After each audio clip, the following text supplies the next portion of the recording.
Dean grace, how sweet the sound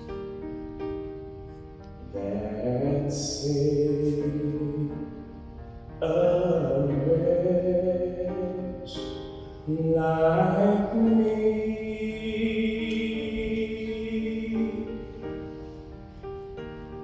I once was lost, but now I'm found. Was blind, but now I see. 'Twas grace that taught my heart to fear, in grace my fears relieved. And I once was lost, but now I'm found. Now I first believed. My chains are gone, and I've been set free.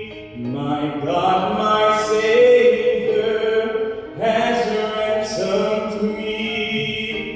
And like a flood, His mercy reigns, unending love, amazing grace.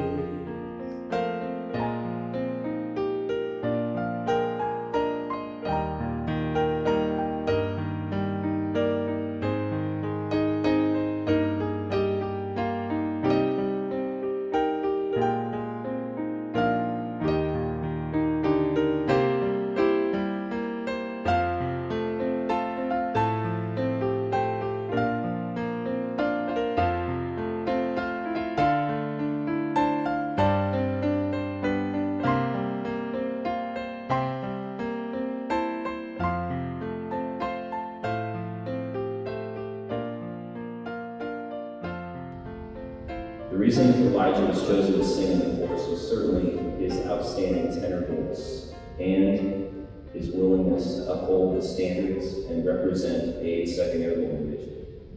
But it was far more than that. He was friendly.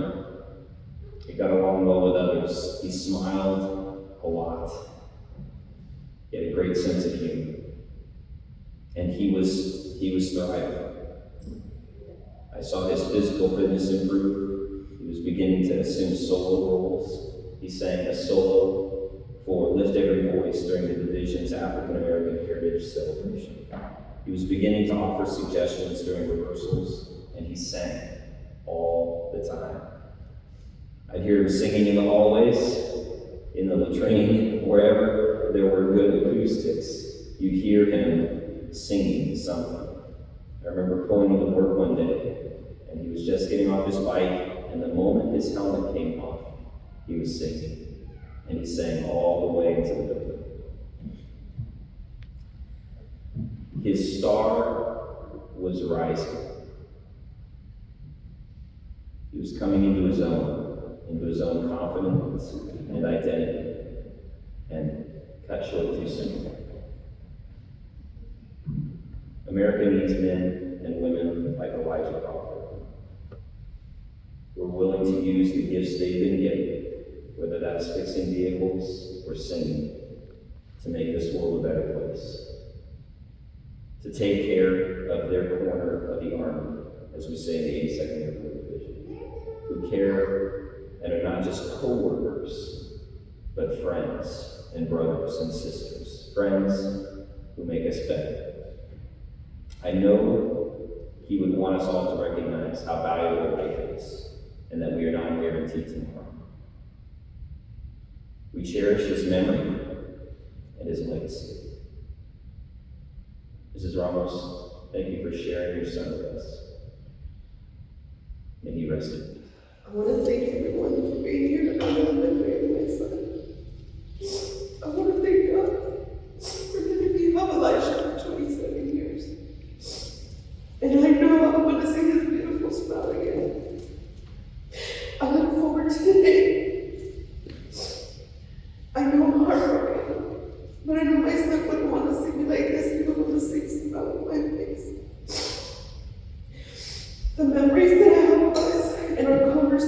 remind me that I have a great son. He just graduated to the next level. As I was reading some of his schoolwork from 6th grade, I realized that the phrase "it takes a village to raise a child" is true. In that report, Elijah typed about his family and his childhood memories. He also typed about his goals and his philosophies of life. Each page he typed about the people that touched his life. And it brought a warm feeling to my heart to know how much people love him.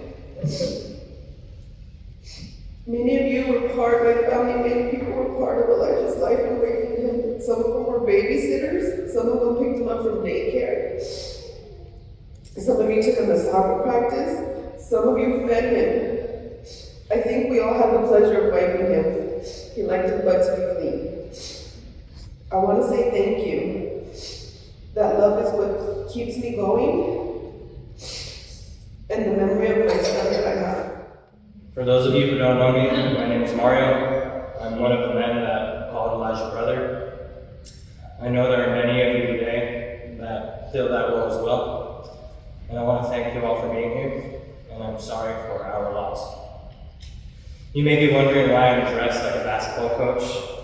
Well, Elijah and I did talk about mortality, and we agreed that his funeral would not be a depressing affair, but rather a celebration of his life. So we made a pact. The surviving friend would be dressed in pink. He gave me a chance to amend this about a year ago and wear green, but he's already been represented that way, and after a short discussion with his mother, I thought it was best to go with the original green. I first met Elijah when we were in middle school. We both went to a party with a mutual friend. That was not the day we became best friends, admittedly, that came later. But it is the first time he and I are pictured together, arm in arm, joined in celebration with our mutual friends and celebrating life. I didn't realize the impact that this man would have on my life until about a year later.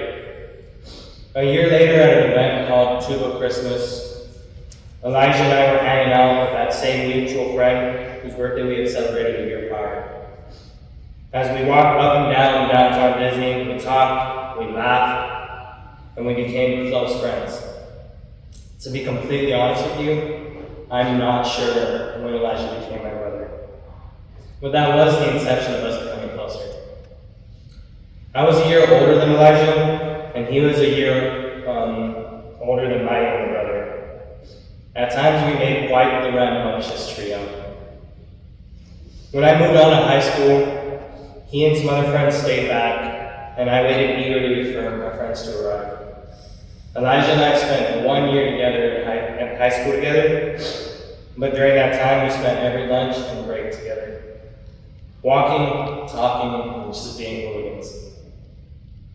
We became brothers that year, I think so. I met his family who graciously accepted me as their own, and I still have an old iPod that his father, Frank, gave me as a reward for helping them move or something like that. Elijah and I did a lot of good together that year. We spent a lot of time in and out of church, which is the first time I got to hear that beautiful voice of his. I was not surprised that he joined you guys. This has to be one of the hardest things in my life, because you never guess you lose someone so close to you, so soon. But Mario made me happy just a second ago. It made me think that it's not so sad after all. It's heartbreaking, don't get me wrong, but I did have some good memories with him, and so people were here too.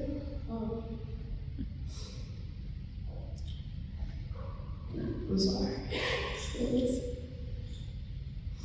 I remember when I first met Crawford, I was so scared getting into my first unit because I didn't know what to expect. I didn't know if I was going to make friends or anything, you know. But when I went in, I was happy he was my first best friend. He just made it so easy for me.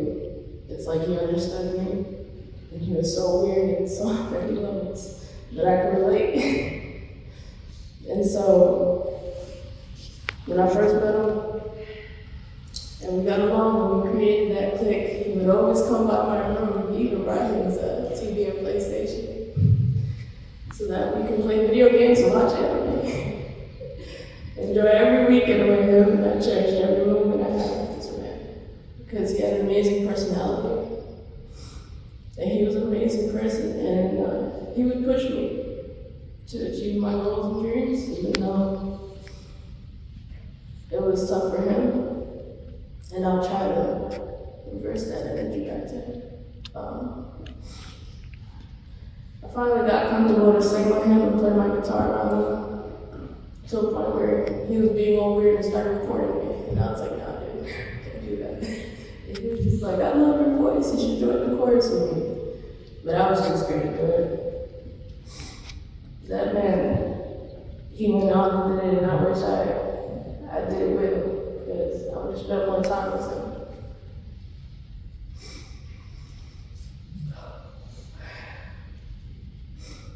I just want to say that I'm going to cut it short so that we can talk later. I just want to say thank you so much for giving me the opportunity to talk. Thank you for giving me the opportunity to be here, even though I won't be able to hear his voice. I'm honored to carry my friend and put him to rest. All right. Fire! Ready? Hey! Fire!